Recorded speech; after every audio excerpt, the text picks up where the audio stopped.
Welcome back to सुबह सवेरे पाकिस्तान। और हम औरत को अक्सर हम कहते हैं कि सिनफ़े नाजुक है, लेकिन कोयटा की रिहायशी जो हैं शाहिदा अब्बासी, उन्होंने इस दावे को गलत साबित कर दिया है और वो खेलों के सबसे सख्त मुकाबले कराटे में मुसलसल कामयाबियों के झंडे गाड़ रही हैं। हमजा हज़ारा कबीले से जी ताल्लुक़ रखती हैं शाहिदा अब्बासी। ना सिर्फ कम उम्री में कौमी बल्कि आलमी सतह पर कराटे में एजाज़ात हासिल करने वाली खिलाड़ी हैं। उन्होंने सैफ गेम्स में पाकिस्तान के लिए गोल्ड मेडल जीता, जो इन मुकाबलों में पहला गोल्ड मेडल था। बिल्कुल। और शाहिदा अब्बासी जो हैं वो वाहिद खिलाड़ी हैं जो national games, south Asian games समेत 6 मरतबा बैनुल-अक़वामी मुकाबलों में हिस्सा भी ले चुके हैं। और उन्होंने साल 2005 में कराटे खेलने का फैसला किया और उसके बाद फिर उन्होंने की फतवाहत का सिलसिला ऐसा शुरू हुआ कि उसके बाद उन्होंने पीछे मुड़कर नहीं देखा। हाँ जी, जिसका अंदाज़ा उनके मेडल से देखकर बखूबी लगाया भी जा सकता है। और शाहिदा ने 2010 में वापडा की तरफ से खेलने का आगाज़ किया और वहाँ हमेशा गोल्ड मेडल हासिल करना ही उनका मुकद्दर ठहरा और बाकियों को उन्होंने अपने करीब तक नहीं आने दिया है। तो हम बात कर लेते हैं, नेशनल कराटे चैंपियन हैं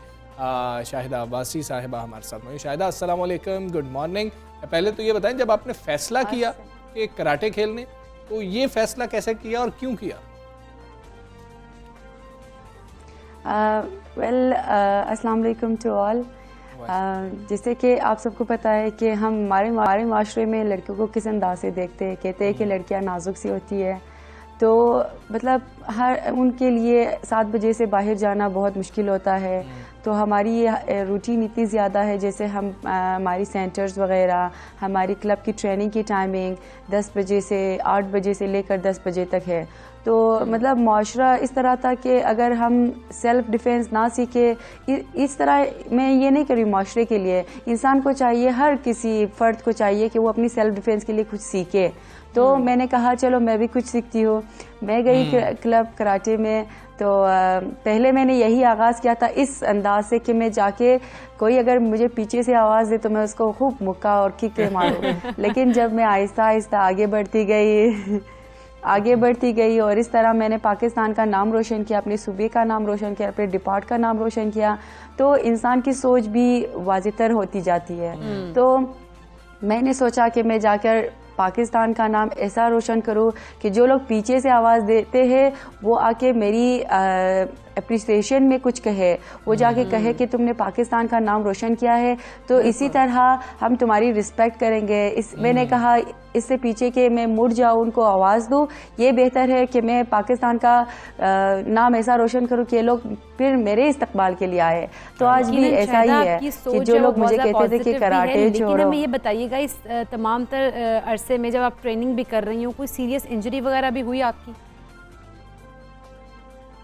जी बिल्कुल, कराटे में तो बहुत इंजरीज होते हैं क्योंकि मार्शल आर्ट्स है और मार्शल आर्ट्स में चोटें बहुत आती है, चाहे जबड़े पे हो, टोज में हो, नेल्स में होती है, हमारे घुटनों में होती है, हर पोर्शन में हमारे, क्योंकि हमारे काता में बोंकाई भी होता है और बोंकाई में हमने एक दूसरे को वो टेक्निक्स बतानी होती है, हमने गिराना होता है, हमने मारना होता है। रियलिटी में हम मारते कि कोई अगर हम पे अटैक करे तो हमने किस तरह अपनी सेल्फ डिफेंस करनी है, तो हम इस तरह एक दूसरे को मारते हैं ताकि लोगों को दिखाए और सिखाए उनको। तो उसमें चोटें बहुत आती है, हमारे जबड़े हिल जाते हैं, हमारी जो ये घुटनों में, हमारी ये नेल्स वगैरह में बहुत दर्द है, लेकिन अब मेरे जॉइंट्स ठीक है। अच्छा चले, ये अच्छी बात है, पीछे से आने वालों को आप मुक्का मार सकती हैं। अच्छा शायद ये भी हमें बता दीजिएगा कि ट्रेनिंग की बात हो रही है, तो यहाँ पर सहूलियात कैसी हैं ट्रेनिंग की, और फिर पोस्ट इंजरी सहूलियात कैसी हैं? कुछ सालों पहले हम मतलब हमारी स्पोर्ट्स डिपार्टमेंट प्लेयर्स को इतना अहमियत देते थे और ना ही उनको इतना अप्रिसिएशन कर देते थे कि वो कुछ सीखे या कुछ करे। तो इन 2 सालों में हमारी स्पोर्ट्स डिपार्टमेंट ने प्लेयर्स के लिए इतना कुछ किया है, स्पोर्ट्स ग्राउंड बनाया है, स्पोर्ट्स इक्विपमेंट्स लाए हैं, और हम प्लेयर्स को ख़ास तौर पर जब हम जीत कर आते हैं हमें बहुत अप्रिसिएशन देते हैं, हमें नवाजता है, चाहे अवार्ड से हो, चाहे फाइनेंशियल सपोर्ट से हो, मतलब बहुत इन्होंने काम किए। तो मतलब अभी जो हमारे रूटीन है ट्रेनिंग की, हम मॉर्निंग ट्रेनिंग करते हैं, हम इवनिंग ट्रेनिंग करते हैं, हम नाइट को ट्रेनिंग करते हैं, हम 3 टाइम ट्रेनिंग करते हैं ताकि हमारी बॉडी बिल्कुल टफ हो जाए और हार्ड हो जाए, ताकि हम किसी का मुकाबला कर सकें। बिल्कुल। अच्छा शाहिदा, जब आप जा रही होती हैं, कैसा फील करती हैं, पाकिस्तान को प्रेजेंट कर रही होती हैं, जब तो फिर आप जब मेडल वगैरह जीत के आती हैं, घर वाले या दोस्त जो हैं आपके इर्द गिर्द जो लोग हैं वो कैसा आपको रिस्पॉन्स करते हैं? वेल मुझे तो मतलब मेरे सारे जो टूर्स है बहुत बेस्ट है, लेकिन जो इस दफ़ा करंटली जो मेरा साउथ एशियन गेम्स में गोल्ड मेडल हुआ था, क्योंकि जिस दिन ओपनिंग हुई थी उसके अगले दिन ही मेरा टूर्नामेंट था, मेरा ही कंपटीशन था, मेरा ही इवेंट था, तो सारा प्रेशर उन्होंने मुझ पे डाला था कि क्योंकि स्पोर्ट्स सारे मिनिस्टर्स आए थे, फहमीदा मिर्ज़ा साहिबा आई थी, तो उन्होंने कहा था कि तुमने पाकिस्तान का आगाज़ गोल्ड से ही करना है, तो पूरा प्रेशर मुझ पे था। एक तो वो प्रेशर था, एक मैदान था, तो मैदान का प्रेशर कुछ और होता है, तो हर प्लेयर्स यही चाहती है कि वो जाके मैदान में जीत कर ही आए। तो मैंने सारा वो प्रेशर जो उन्होंने कहा था मैंने एक साइड रखा और मैंने मैदान में जाकर खूब अपना जोर लगाया और मैंने पाकिस्तान का नाम रोशन किया और गोल्ड से जीती। इतना रोई थी क्योंकि वो एक खुशी थी, एक फीलिंग्स थी, खास पर जब अब आप विक्ट्री स्टैंड पे खड़ी होती है, वो तराना जो बजता है, वो फ्लैग जो ऊपर होता है, सबसे ऊपर होता है, वो आपके लिए बहुत एक एजाज़ की बात होती है जब सब आपके तराने पे खड़े होते हैं। क्या बात है। अच्छा, ये वही चैंपियनशिप थी, आपके बारे में मुखबरी एक हुई है कि आपकी कोई फुट इंजरी थी और उसके साथ आपने चैंपियनशिप में हिस्सा लिया, वो यही थी या कोई और थी? और वो ज़रा हमें स्टोरी तो बताएं। जी मेरे पैरों में इंजरीज थी क्योंकि गाड़ी मेरे पैरों के ऊपर से गुजर गई थी, है ना, तो मेरा जो टिश्यू थे वो बिल्कुल फट गया था। तो मैंने बहुत मेडिसिन ली थी, बहुत ज़्यादा मेडिसिन ली थी, तो वो मैंने इतना मुझे टेंशन था कि मुझे इतनी टेंशन कंपटीशन की नहीं थी जितना मेरे पैरों की थी। मैंने कहा कि मैं कैसे खेलूँगी, मैं कैसे करूँगी, तो हर दिन मैं दवाई लगाती थी, हर दिन मैं डॉक्टर के पास जाती थी कि मेरे पैरों को ठीक करो, मैं कैसे करूँ। फिर भी मैं ट्रेनिंग जाती थी, एक टांग से ट्रेनिंग करती थी, क्योंकि वो एक फीलिंग है ना कि अगर हम कैसे करो, हर दिन मैं उस पर दबाव डालती थी कि मैं कर सकती हूँ या नहीं कर सकती। आखिर मैंने उस इंजरी को ठीक भी कर दिया। अच्छा, चलें, ये तो बड़ी अच्छी बात है। ज़बरदस्त। शायद तो आपके पेरेंट्स ने नहीं कहा कि इतनी इंजरी भी हो गई है, अब ना जाओ, रहने दो, छोड़ दो, नेक्स्ट टाइम फिर पार्टिसिपेट कर लेना, अभी ज़रूरत नहीं है इतनी, अपने आप पे ध्यान दो? हाँ, बहुत कहा, उन्होंने कहा कि तुम इस तरह तो कैसे कर सकती हो, इस बार खैर रेस्ट करो। मुझे डॉक्टर ने कहा था कि तुम रेस्ट करो क्योंकि टिश्यू से बहुत मसला है, तुम रेस्ट करो इस तरह। फिर मेरे जो कोच वगैरह उन्होंने मुझे अप्रिशिएट किया, कहा नहीं तुम कर सकती हो शाहिदा, चलो मतलब ज़ोर नहीं लगाओ, आहिस्ता आहिस्ता करो, ताकि वो मतलब तुम्हें तो कुछ वो दिल में वो फीलिंग्स हो कि तुमने ट्रेनिंग तो की है, तुम्हारे दिल में ये बोझ ना हो कि तुमने ट्रेनिंग नहीं की और तुम नहीं कर सकती हो। मेरे कोचेज़ हैं, मेरे जो फियांसी है, उन्होंने मुझे बहुत अप्रिशिएट किया है कि तुम कर सकती हो, जाओ जाओ जाओ। और बेचारे अब्बू तो हर दिन मुझे डॉक्टर। फिर जब मैं कोयटे से चली गई अपने कैंप में, तो वहाँ तो मेरी अकेली थी, तो अपने फ्रेंड्स के साथ। का जिक्र किया, उसके अंदर वो भी कोई कराटे शराटे सीखते हैं या उनको कम से कम कहेंगे आप डिफेंस करना ही सीख लें, कल को जरूरत पड़ सकती है ना? नहीं, मेरे मंगेतर खुद भी कराटे करता है, तो वो मुझे सिखाता है उल्टा सेल्फ डिफेंस। चलिए, ये तो बहुत अच्छी बात है। अच्छा, आप दोनों के एक दूसरे के जो है ना, मतलब कि ये वो वाला मामला ना हो कि पता लगे कराटे चल रहे हैं जी घर के अंदर और बाहर आवाज़ नहीं जानी चाहिए कमरे से, लेकिन कराटे चल रहे हैं। चलें, बहुत शुक्रिया आपका शाहिदा, सबसे पाकिस्तान का हिस्सा बनी, गुड लक आपको फ्यूचर के लिए भी। और बड़ा ही फख्र की बात होती है जिस तरह से पाकिस्तान का ग्रीन ब्लेजर पहना हो, उसके ऊपर आपने मेडल सजाए हो, जो पाकिस्तान बता रही थी ना कि सबसे ऊपर झंडा होता है पाकिस्तान का और तराना जब बज रहा होता है तो सब लोग तराना सुन रहे होते हैं। जब गोल्ड मेडल उन्होंने हासिल किया, वो बताई थी सिचुएशन, तो हमजा मुझे खुद इतना फील हो रहा था वाकई में कि मतलब कितना ज़बरदस्त वो उस टाइम मौका होगा कि आप पाकिस्तान का झंडा भी ऊपर है सबसे और फिर तराना भी बज रहा है, वो बहुत ज़बरदस्त मोमेंट होता है। बिल्कुल ऐसे ही है, और आप अपने मुल्क को रिप्रेजेंट कर रहे हैं। आमतौर पर हम समझते हैं कि हम बड़ा ही को ज़िंदगी में बेहतरीन काम कर रहे हैं, बड़ी तोप चीज़ें हम, लेकिन जब आप इंटरनेशनल लेवल पर जाते हैं और अपने मुल्क को रिप्रेजेंट कर रहे होते हैं और फिर आप उसके लिए कुछ करते हैं, तो यकीनन मतलब कि आपका सर फख्र से बुलंद हो जाता है कि यार मैंने अपने मुल्क के लिए कुछ किया है। और आगे बढ़ेंगे, आपको बताएंगे जी कोरोना वायरस को जड़ से उखाड़ फेंकने के लिए पंजाब हुकूमत की कोशिशें जारी हैं और बहुत ही अच्छा इकदाम उठाया गया। पंजाब हुकूमत ने बड़ा बेहतरीन फैसला किया है, सूबे की सबसे बड़ी वैक्सीनेशन मुहिम रीच एवरी डोर शुरू कर दी है। बिल्कुल, जो पंजाब के तमाम अजला में जारी है और मुहिम को कामयाब बनाने के लिए सूबे भर में मजीद 14,000 नए वैक्सीनेशन सेंटर्स जो हैं वो भी कायम किए जाएंगे और मुहिम के दौरान 12,000 से ज़ायद जो टीम्स हैं वो हर मोहल्ले हर गांव में जाकर वैक्सीनेशन का एहतमाम भी करेंगी। हाँ जी, और कोरोना वैक्सीनेशन मुहिम घर घर शुरू करने का मकसद 100% टारगेट का उसूल है।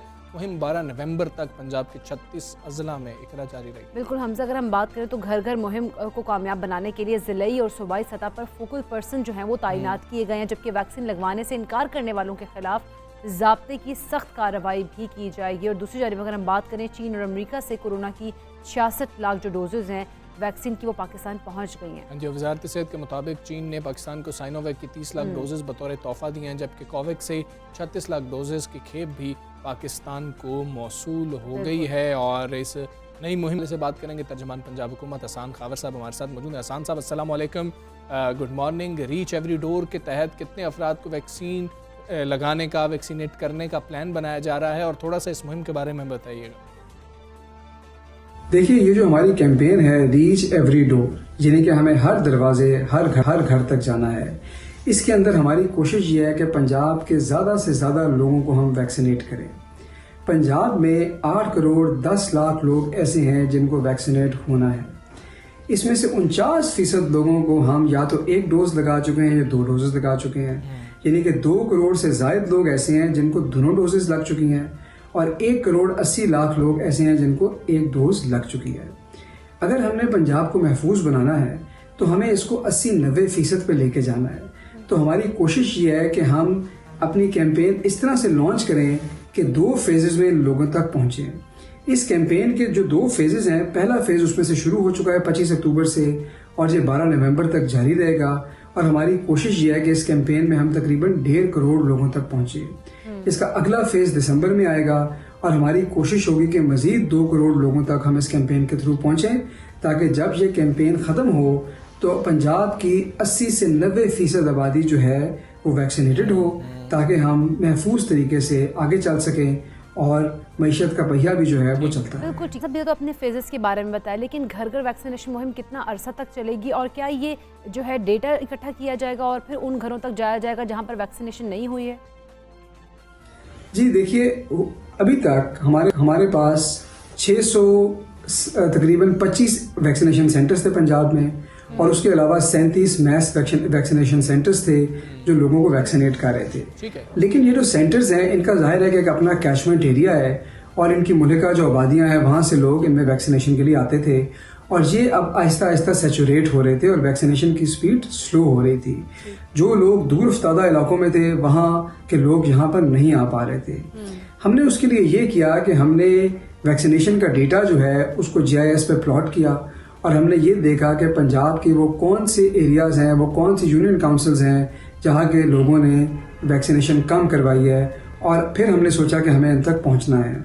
इन तक पहुँचने के लिए हमने 18,000 मोबाइल टीमें तश्कील दी हैं, और ये मोबाइल टीमें जो हैं ये घर घर जाकर लोगों को वैक्सीनेट करेंगी, और ये उन्हीं इलाकों पर ज़्यादा फोकस करेंगी जहाँ पर वैक्सीनेशन कम हुई है, ताकि वो लोग भी इस सर्विस से मुस्तफ़ीद हो सकें। और ये जो आपने सवाल पूछा है, इसी के ज़ेरे साया लोगों को टारगेट करने के लिए हमने एक एंड्रॉयड एप्लीकेशन बनाई है, ताकि हम मॉनिटर कर सकें कि हमारी टीमें जो हैं क्या वो इन लोगों के घरों तक पहुँची हैं, और क्या ये लोग वैक्सीनेट हो रहे हैं जिनको वैक्सीनेट होना था।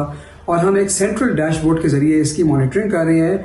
तो ये एक बहुत ही सोची समझी हिकमत अमली है, और इसमें अल्हम्दुलिल्लाह पंजाब जो है ये शायद तरक्की याफ्ता ममालिक से भी आगे निकल जाएगा।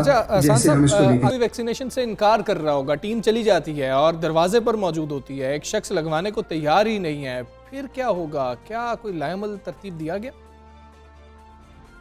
वैक्सीनेशन लोगों को कन्विंस करने के लिए, लोगों को रजामंद करने के लिए हमारी 2 हिकमत अमली हैं। हम लोगों को फोर्स नहीं कर सकते, लेकिन हम लोगों से कम्युनिकेट कर सकते हैं, उनको इसकी अफादियत बता सकते हैं, उनके साथ कम्युनिकेशन का एक जरिया बना सकते हैं। साहब, अगर हम बात करें पंजाब की, तो भी पंजाब में कितने लोगों की वैक्सीनेशन हो गई है, और इस साल की आखिर तक क्या टारगेट रखा गया वैक्सीनेशन का? पंजाब में इस वक्त 49% लोग ऐसे हैं जो या तो पार्शली वैक्सीनेट हो चुके हैं या फुली वैक्सीनेट हो चुके हैं। 8 करोड़ 10 लाख लोग ऐसे हैं जिनको वैक्सीनेट होना था, उसमें से 2 करोड़ 10 लाख लोगों को दोनों डोजेस लग चुकी हैं, 1 करोड़ 80 लाख लोगों को 1 डोज लग चुकी है। और इस कैंपेन के ज़रिए हमारी कोशिश ये है कि अगले 3 माह के अंदर ये साल ख़त्म होने से पहले हम पंजाब के 80 से 90% आबादी जो वैक्सीनेट होनी है उसको वैक्सीनेट करें, ताकि हम पंजाब को महफूज बनाएं और लोग फिर आज़ादाना इत्मीनान से अपना कारोबार कर सकें, बाहर निकल सकें और ज़िंदगी का पहिया मामूल के मुताबिक चल सके। ठीक है एहसान साहब, डेंगू पर भी बात कर लेते हैं। पंजाब में डेंगू की सूरत हाल बेकाबू हो रही है। माजी में हमने देखा कि डेंगू से निमटने का कोई तरीक़ाकार जो था वो मौजूद था और सर्विलेंस की जा रही होती थी, इसलिए जो केसेस थे वो कंट्रोल में रहते थे। तो वायरस दोबारा कैसे फैल गया? बहुत ज़्यादा तनकीद हो रही है कि शायद पहले से इतना काम नहीं किया गया, जिसकी वजह से हुकूमत की इंतज़ामिया की कोताही की वजह से डेंगू वायरस ज़्यादा फैला है इस साल। देखिए, ये जो वायरस है ये हर साल अटैक करता है और जाहिर है कि इससे निपटने के लिए SOPs भी हैं, प्रोसेस भी हैं, तरीके भी हैं और वो भी हमने इस साल भी अपनाए। इस साल एक चीज़ मुख्तलिफ थी, इस साल हमें कोरोना की वबा का सामना था और इसीलिए हमारे एक्सपर्ट्स ने हमें ये एडवाइस किया, हमें ये मशवरा दिया कि ये जो हम पहले फॉगिंग करते थे जिसकी अफादियत बहुत कम थी लेकिन लोगों को नज़र ज़्यादा आती थी, वो अब हमने छोड़ दिया है, क्योंकि इस फॉगिंग की वजह से लोग सांस की बीमारियों में मुब्तला हो सकते थे और कोरोना के तनाजुर में ये बहुत ख़तरनाक हो सकता था, क्योंकि कोरोना भी एक ऐसा वायरस है जो फेफड़ों को मुतासिर करता है। इस दफ़ा हमारी स्ट्रेटजी ये है कि हमने लोगों पे कम्युनिकेशन लोगों के साथ करनी है, अवेयरनेस करनी है, जो कि हम हमेशा करते हैं। इसके अलावा हम हॉटस्पॉट्स को चेक कर रहे हैं। रोज़ पंजाब में 4 लाख से ज़ायद घरों की हम चेकिंग करते हैं, जहाँ पे लार्वा निकलता है उस घर में और उसके इर्द गिर्द के 48 घरों में हम स्प्रे करते हैं और उसके अलावा हम 70 से 90 हज़ार जो आउटडोर बैरूनी मुकामात हैं उनको भी चेक करते हैं और जहाँ पे मच्छर मिले वहाँ पर सिलेक्टिवली फॉगिंग करते हैं। उसके अलावा हमने जो टेस्ट हैं डेंगू के पंजाब भर में वो फ्री कर रहे हैं, जो प्राइवेट लैब्स हैं वो 90 रुपये में करा रही हैं और हम जो हमारे अस्पताल हैं उसमें हमने डेंगू के लिए बहुत सारे बेड मुख्तस किए हैं। एक्सपो सेंटर में एक डेंगू फील्ड अस्पताल बनाया है ताकि लोगों को ट्रीट किया जा सके और इसका मुकाबला हम कर रहे हैं। इंशाल्लाह बहुत जल्द डेंगू की सूरत हाल काबू में होगी, ये केसेस नीचे आएंगे और ये आप यकीन रखिए कि पंजाब हुकूमत जो है वो मुस्तैद है और इस सूरत हाल पर हमारी गहरी नज़र है। तो इंशाल्लाह इसमें बहुत जल्दी आपको अच्छी खबर सामने देखने को आएगी। साहब ये भी बता दीजिएगा कि एक तरफ तो पंजाब हुकूमत जो है वो कर्ज लेकर अखराजात पूरे कर रही है, हम दूसरी तरफ देखते हैं कि वज़ीर आला पंजाब जो है वो 51 लग्जरी गाड़ियाँ खरीदने की मंजूरी भी दे रहे हैं। आखिर अवाम को क्या पैगाम देना चाहते हैं? देखिए, पाकिस्तान तहरीक इंसाफ की हुकूमत जब से पंजाब में आई है, वज़ीर आला सेक्रेटेरिएट ने अपने लिए एक भी गाड़ी नहीं खरीदी, क्योंकि कफ़ायत सारी जो है वो हमारा असूल है और हम उस पर अमल पैरा हैं। हमने अपने गाड़ियों के पूल को कम किया। आने से पहले वज़ीर आला सेक्रेटेरिएट के ज़रिए इस्तेमाल 173 गाड़ियाँ थीं, हम उसको कम करके 110 पे लेके गए। ये जिन गाड़ियों का आप हवाला दे रहे हैं, ये एक प्रपोजल आया था 46 गाड़ियों का, जून में काबीना के सामने आया और इसको लाने की वजह ये थी कि जो गाड़ियाँ पुरानी हो चुकी हैं उनको अब रिप्लेस करने की ज़रूरत थी, क्योंकि उसका जो मरम्मत का खर्चा है वो अब इतना ऊपर हो गया है कि वो हुकूमत के लिए महंगी पड़ रही। आप ये सोचिए कि 3 साल कोई गाड़ी नहीं खरीदी गई, तो उस सूरत हाल को देखते हुए ये प्रपोजल जो था ये सर्विसेज डिपार्टमेंट ने बनाया और ये काबीना के सामने रखा गया और 46 गाड़ियों की अप्रूवल दी गई, जिसमें अब गालिबन 5 गाड़ियाँ मजीद ऐड की गई हैं ताकि मरम्मत का खर्चा कम किया जा सके, पेट्रोल की कंजम्पशन कम हो जो कि बढ़ चुकी थी। तो ये पहली दफ़ा होने जा रहा है और ये कोई वज़ीर आला साहब के लिए नहीं है, ये तमाम डिफरेंट लोगों के लिए गाड़ियाँ हैं और ये ज़रूरत के तहत खरीदी जा रही है। बहुत शुक्रिया आपका। सुबह सवेरे पाकिस्तान से आप बात कर रहे थे और जो मतलब रीच एवरी डोर मुहिम है, इस कैंपेन का जो आगाज़ किया गया, ये बहुत ही कारामद हमें तो उम्मीद है कि साबित होगी कि जब लोगों की दहलीज तक जा रही होंगी टीम्स और उनको कायल कर रही होंगी जो लोग अभी तक अब जो लोग वैक्सीनेट नहीं ना करवाए थे या सेंटर्स की तरफ नहीं जाए थे, अब जो ये मुहिम है रीच टू एवरी डोर, तो ये वाली मुहिम के तहत जो है वो तमाम जो लोग हैं जो कि नहीं जाए थे वो भी इसमें कवर हो जाएंगे और उम्मीद कर रहे हैं कि जिस तरह से उन्होंने कहा कि 100% टारगेट रखा गया है कि हम 100% जो है वो अचीव कर लेंगे, तो वो पंजाब में वो सूरत हाल जो है वो ठीक हो जाएगी। बिल्कुल ऐसे ही। अच्छा, खैर हम आगे बढ़ते हैं और कुछ बात कर लेते हैं वज़ीर आज़म के दौरे के हवाले से। बिल्कुल, वज़ीर आज़म इमरान खान के दौरा सऊदी अरब के हवाले से हम बात करेंगे जी। वहाँ से मुस्बत खबर भी आई जिसके मुताबिक सऊदी अरब ने पाकिस्तान के लिए $3 अरब के सपोर्ट फंड का ऐलान किया और इस हवाले से वफाकी वज़ीर इत्तलात और नशरियात फवाद चौधरी ने भी ट्वीट किया है। उन्होंने कहा है कि सऊदी अरब ने पाकिस्तान को $3 अरब के सपोर्ट फंड का जो ऐलान कर दिया और उन्होंने बताया कि यह रकम सऊदी फंड बराए तरक्की स्टेट बैंक ऑफ पाकिस्तान में जमा कराएगा। और फवाद चौधरी साहब ने यह भी बताया है कि इसके अलावा भी सऊदी अरब 1 साल के दौरान रिफाइंड पेट्रोलियम मसनूआत की मद में $1.2 अरब की फाइनेंसिंग भी फराहम। बिल्कुल। और हमजा इस अगर हम बताएं तो वज़ीर-ए-आज़म इमरान खान की इक़्तिदार संभालने के कुछ अरसा बाद भी सऊदी अरब ने पाकिस्तान की माली मुआवनत की थी और इसके अलावा मुत्तहिदा अरब अमारात ने भी पाकिस्तान की माली मुआवनत की थी। दरमियान में बड़ी कुछ मतलब कि चहमगोइयाँ भी हो रही थी कि जी सऊदी अरब ने वापस मांग ली है और ये मामला है वो मामला है, लेकिन ये जो हालिया दौरा है वज़ीर-ए-आज़म इमरान खान साहब का, मुस्बत खबरें सामने आई हैं वहाँ से। और कुछ पाकिस्तान के लिए सऊदी अरब ने मतलब कि दोस्त मुल्क होने का, बरादर मुल्क होने का हक भी अदा किया है। तो जी ये एक इन्फॉर्मेशन है उस दौरे के हवाले से जो आप लोगों के साथ शेयर करनी बहुत ज़्यादा ज़रूरी थी। बिल्कुल हमजा, हम आगे बढ़ेंगे। आज दुनिया भर में ऑक्यूपेशनल थेरेपी जो है उसका आलमी दिन मनाया जा रहा है और इस साल इस दिन का जो थीम है बिलोंग करता है BU है, मतलब बिलोंग BU से करता है। बिल्कुल। ऑक्यूपेशनल थेरेपी जो है उसकी देखभाल और बहाली सेहत वो शोबा है जो जिस्मानी, जहनी, असाबी, हसियाती तौर पर मुतासरा बच्चों और बड़ों की रोज़मर्रा ज़िंदगी गुजारने की काबिलियत को बेहतर मुस्तहकम करता है। हाँ जी, मिसाल के तौर पर रोज़मर्रा ज़िंदगी जिसमें ज़ाती देखभाल के साथ सेहत और सफाई का ख्याल रखना, खाना पीना, कपड़े तब्दील करना और अपने घर में किसी सहारे के साथ या बगैर सहारे के खुद मुख्तारी से चलना फिरना शामिल होता है। बिल्कुल। ये ऑक्यूपेशनल थेरेपी जो है वो एक ऐसा तरीका इलाज है जिसके ज़रिए जहनी पसमानदा मरीज़ों को रोज़मर्रा के उमूर जो हैं वो खुद अंजाम देने की तरगीब दी जाती है। वो लोग जो कि नहीं अपना काम कर सकते होते हैं आम तौर पर, अगर उन्हें कोई मसला हो गया उसके बाद ये जब ऑक्यूपेशनल थेरेपी वो लोग इस्तेमाल करते हैं तो फिर वो इंडिपेंडेंट मतलब हो जाते हैं और वो मतलब दूसरों पे डिपेंड नहीं कर रहे होते हैं। इस ऑक्यूपेशनल थेरेपी का ये मकसद। अच्छा, हमारे मुल्क में ज़रूरत अब इस अमर की है कि इस शोबे की अहमियत को अरसा तक उजागर किया जाए और उन माहिरीन की खिदमात की फराहमी मुतल्लिका इदारों, तिबी मराकज़ और दरसगाहों में भी यकीनी बनाई जाए। इस सारी सूरत हाल पर हम बात करेंगे। साद अल-शिफा अस्पताल की सीनियर ऑक्यूपेशनल थेरेपिस्ट साइमा कमल साहिबा मौजूद हैं। साइमा अस्सलाम वालेकुम, गुड मॉर्निंग। हम ये ऑक्यूपेशनल थेरेपी की बात कर रहे हैं, ये पहले हमें समझाएं कि ये है क्या और जिस्म के किन हिस्सों के लिए इस्तेमाल होती है, आम आदमी की ज़िंदगी में क्या फ़र्क पड़ता है?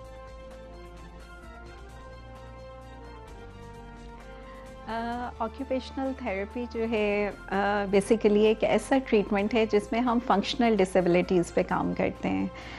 फंक्शनल डिसेबिलिटी आप ये कह सकते हैं कि वो किसी भी न्यूरोलॉजिकल डिसऑर्डर की वजह से आ जाए, किसी इन्फेक्शन की वजह से या किसी हादसे की वजह से या बढ़ती उम्र के साथ जो इंसान में मसाइल आते हैं उन सब की वजह से अगर पेशेंट जो है वो अपने रोज़मर्रा के काम नहीं कर पा रहा है तो इसमें ऑक्यूपेशनल थेरेपिस्ट हेल्प करते हैं।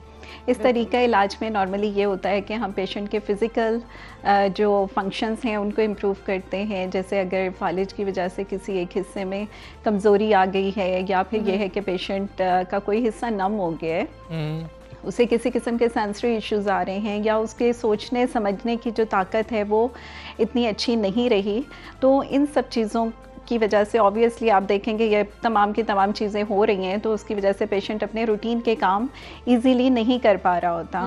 तो हमारा काम ये होता है कि हम एक्सरसाइजेस के थ्रू और डिफरेंट एडेप्टिव इक्विपमेंट के थ्रू इन पेशेंट को जो है वो उनकी लाइफ में इंडिपेंडेंट कर रहे होते हैं। इसके अलावा जो ओल्ड एज के पेशेंट हैं या फिर किसी डिसेबिलिटी के पेशेंट्स हैं उनमें हम होम मॉडिफिकेशन भी कर देते हैं ताकि उनका घर में जो चलना फिरना उठना बैठना सब उनकी फ़िज़िकल डिसेबिलिटी के अकॉर्डिंगली हो जाए और वो आसानी के साथ इंडिपेंडेंटली अपनी लाइफ को गुजार सकें। ठीक है। अच्छा साइमा साहब, हमें ये भी बताइएगा कि वो पेशेंट्स जो कि आर्थराइटिस जिनको है उनका जो है ट्रीटमेंट किस तरह से हो सकता है ऑक्यूपेशनल थेरेपी के ज़रिए? देखिए, इसमें जॉइंट पेन की वजह से आपको पता है कि पेशेंट जो है वो अपने रूटीन के काम इजीली नहीं कर पा रहे होते, तो इसमें हम पेशेंट को जो है जिन मूवमेंट में उन्हें बहुत ज़्यादा पेन हो रहा होता है उन मूवमेंट पे यानी जॉइंट पे प्रेशर को कम करने के लिए डिफरेंट असिस्टिव डिवाइसेस गाइड कर देते हैं और जिसके थ्रू ये होता है कि जैसे कपड़े पहनने में प्रॉब्लम आ रही है, टैप को खोलने में इशू आ रहा है, तो उनके होम एनवायरनमेंट में मॉडिफिकेशन करके उनकी लाइफ को ईजी बना सकते हैं। साइमा साहबा, कोरोना के हवाले से हम आपसे जानना चाहेंगे कि जो कोरोना के मरीज़ होते हैं उनको किस तरह से उनके लिए फ़ायदेमंद हो सकती है ऑक्यूपेशनल थेरेपी? जैसे भी मैं बात कर रही थी कि कोरोना के पेशेंट्स जो हैं, कोरोना से पहले के टाइम पीरियड को अगर हम देख लें कि हर बंदा जो है वो आजकल डरा हुआ है कि अच्छा मुझे कोरोना ना हो जाए, लाइफस्टाइल चेंज हो गया है, वर्क फ्रॉम होम चल रहा है और घर पे बहुत ज़्यादा टाइम के लिए रहने की वजह से क्या होता है कि स्ट्रेस और एंजाइटी वैसे ही हर बंदे में आजकल बढ़ गई है। तो ऐसे केसेस में साइकोलॉजिकल इश्यूज बढ़ गए हैं। ये ना सिर्फ एडल्ट्स में एंजाइटी का एलिमेंट बढ़ा है बल्कि पीड्स में, यानी बच्चों में हमने देखा है कि स्क्रीन टाइम बढ़ने की वजह से, क्योंकि घर पे काम करने के लिए कोई एक्टिविटी नहीं होती थी, स्क्रीन टाइम काफ़ी बढ़ गया और ऑटिज़म के केसेस हमारे पास बहुत ज़्यादा मतलब ये कोविड-19 का जो टाइम पीरियड लास्ट 2 ईयर्स गुजरे हैं उसमें काफ़ी ज़्यादा बढ़ गया। जहाँ तक पोस्ट कोविड की बात अगर हम करें कि उसमें ऑक्यूपेशनल थेरेपिस्ट किस तरह से हेल्प कर रहे होते हैं, उसमें देखिए पेशेंट्स को जो है जनरलाइज बॉडी वीकनेस हो जाती है, उठना बैठना मुश्किल हो जाता है, बहुत ज़्यादा फटीग और जॉइंट पेन स्टार्ट हो जाते हैं इसमें। इसके अलावा जैसे सेचुरेशन बहुत ज़्यादा ड्रॉप कर रही होती है, रेस्पिरेटरी इश्यूज आ जाते हैं। जहाँ ये हो रहे होते हैं हॉस्पिटल में हमने बहुत से ऐसे केसेस देखे हैं कि इसके साथ कुछ एसोसिएटेड इश्यूज भी कोविड-19 के साथ होते हैं कि न्यूरोलॉजिकल जो प्रॉब्लम्स हैं वो इसके साथ साथ बाज़-औक़ात अक्सर पेशेंट में स्ट्रोक के इश्यूज आए हैं कि और या फिर वेंटिलेटर पर बहुत ज़्यादा टाइम पीरियड पर रहने की वजह से पेशेंट्स का जो है वो कॉन्शियस लेवल और उनकी जो ओरिएंटेशन है उसमें काफ़ी प्रॉब्लम आए। तो इन सारे प्रॉब्लम की वजह से पेशेंट जो है वो साइकोलॉजिकल डिस्ट्रेस में चले जाते हैं। तो इन सारे केसेस में जो ऑक्यूपेशनल थेरेपिस्ट हेल्प करते हैं, जो हमारा ट्रीटमेंट होता है, एक तो उनकी मसल स्ट्रेंथ को इम्प्रूव करना, लाइफस्टाइल को बेहतर करने के लिए हम इन्हें एनर्जी कंजर्वेशन टेक्निक्स गाइड करते हैं। सही है कि अपनी कम एनर्जी यूज़ करके आप इस तरह से अपने फुल डे को स्पेंड कर सकते हैं। फिर इनकी जो आइसोलेशन में रहने की वजह से जो बहुत ज़्यादा पेशेंट डिप्रेशन में जा रहे होते हैं और नेगेटिव थिंकिंग की साइड पर होते हैं, तो उन्हें पॉजिटिव साइड पर लेकर आना। ठीक है एक बड़ी अहम बात आपने पीड्स के हवाले से, बच्चों के हवाले से की है, मतलब कि ऑटिज़म का जिक्र भी आपने किया, लेट स्पीच का भी मसला है और स्क्रीन टाइम हमारा बहुत ज़्यादा है। आप उससे थोड़ा सा लिंक कर रही थी शायद इस चीज़ को, वो थोड़ा सा क्लियर कर दीजिएगा। फिर बच्चे ऑटिज़म का शिकार हैं, लेट स्पीच है, क्या करना है उसके अंदर, पेरेंट्स को कब पता लगे कि अब ऑक्यूपेशनल थेरेपी का वक्त है और इससे फ़ायदा कितना होगा? देखिए ऑटिज़म आजकल जो है बच्चों में बहुत ज़्यादा कॉमन हो रहा है। जहाँ इसके मुख्तलिफ रीज़न हैं, जेनेटिक रीज़न हैं या फिर जो पेशेंट्स में जो हैं बाय बर्थ इश्यूज़ आ रहे हैं, वहाँ इन्वायरमेंटल फैक्टर बहुत मैटर करते हैं, जिनमें से वन ऑफ द रीज़न जो है वो प्रोलॉन्ग स्क्रीन टाइम है, जो बच्चों में सेंसरी इश्यूज़ पैदा कर देता है। और ऑटिज़म में आप देखा जाए तो ये एक सेंसरी प्रोसेसिंग डिसफंक्शन है। तो बच्चे जो हैं ऑटिज़म में या तो हाइपो सेंसिटिव हो जाते हैं या फिर हाइपर सेंसिटिव हो जाते हैं, जिसकी वजह से उनका बिहेवियर जो है एक नॉर्मल बिहेवियर नहीं होता। ठीक है, वो डिफरेंट सेंसेशन को सीख कर रहे होते हैं और वो फिर पेरेंट्स के लिए वो बिहेवियर जो है ना बर्दाश्त करना बड़ा मुश्किल हुआ होता है। तो नॉर्मली ऑटिज़म के जो सिम्टम्स हैं 1.5 ईयर के बाद पेरेंट्स को पता चलता है कि बच्चा जो है नेम पे रिस्पॉन्स नहीं कर रहा है, इसके अलावा आई कांटेक्ट नहीं दे रहा है, चीज़ों को बहुत स्पेंड कर रहा है। जब भी वो इस टाइप की चीज़ें देखें कि उनका बच्चा सिर्फ अपने अंदर गुम है, सेल्फ सेंटर्ड है या बहुत ज़्यादा हाइपर एक्टिव है या चीज़ें मुँह में बहुत डाल रहे हैं, तो they should contact to occupational therapist for their sensory therapy। ठीक है, तो क्या किया जाएगा, मतलब किस तरह से बच्चों को डील किस तरह से किया जाता है? देखें इसमें ऑक्यूपेशनल थेरेपी में हमारा जो वे ऑफ ट्रीटमेंट है वो सेंसरी इंटीग्रेशन थेरेपी है। ठीक है, जैसे अभी मैंने बात की कि कुछ बच्चे अवॉइडर होते हैं और कुछ सीकर होते हैं जो डिफरेंट सेंसेशन को सीख कर रहे होते हैं। तो इसमें हमारा हम लोग जब इन बच्चों के साथ काम करते हैं, हम इन 5 सेंसेस पर काम कर रहे होते हैं। इसमें डिफरेंट टेक्निक्स होती हैं जिसमें उनके वेस्टिब्यूलर सेंस को बेहतर किया जा रहा होता है, टेक्टाइल सेंस को। इसके अलावा अक्सर ऑटिज़म में जो आजकल बहुत कॉमन है, ये बच्चे पिकी ईटर होते हैं। अच्छा। खाने पीने में बहुत ज़्यादा मसाइल आ रहे होते हैं, बच्चे च्यू नहीं कर पा रहे होते या फिर बहुत ही सिलेक्टिव फूड खा रहे होते हैं। पेरेंट्स कहते हैं कि हम कुछ 2-3 चीज़ों के अलावा अगर अपने बच्चे को देते हैं तो वो वॉमिट कर देते हैं। तो ऐसे केसेस में हम उनकी सेंसेशन को डिसेंसिटाइज करते हैं ताकि वो अपने नॉर्मल फूड की साइड आ जाएं। और हमारा इसमें बेसिक एम यही होता है कि सेंसेस को नॉर्मलाइज करें और पेशेंट को उनकी नॉर्मल लाइफ की तरफ लेकर जाएं। और सेंसरी इंटीग्रेशन थेरेपी जो है वो ऑटिज्म में बहुत इफेक्टिव है। ठीक है। हमारे बहुत से ऐसे बच्चे हैं, they are going in mainstream ठीक है, और दे आर मतलब परफॉर्मिंग वेल ओवर। से आगू कर रही थी और ऑक्यूपेशनल थेरेपी क्या है उन्होंने उस हवाले से हमें तफसीलन उसकी बताया अहमियत भी है। क्या है और कितनी ज़रूरत है उसकी, और जो मुख्तलिफ पहलू हैं उन पर उन्होंने रोशनी डाली है। और हम आखिर में फिर बात करेंगे, न्यूजीलैंड के साथ मैच हम जीत चुके हैं, आप लोग बेहतरीन किस्म का दिन एंजॉय कर सकते हैं उस खुशी बिल्कुल के साथ। ऐसे ही है, इसी खुशी मैंने पहले ही कहा था कि हम इसी खुशी के साथ आएंगे और जाएंगे भी वापस, क्योंकि हम जो है जीत कर आएंगे इंशाल्लाह। बिल्कुल ऐसे ही है जी। हमें इजाज़त दीजिए, अपना बहुत ख्याल रखिए। अल्लाह हाफ़िज़।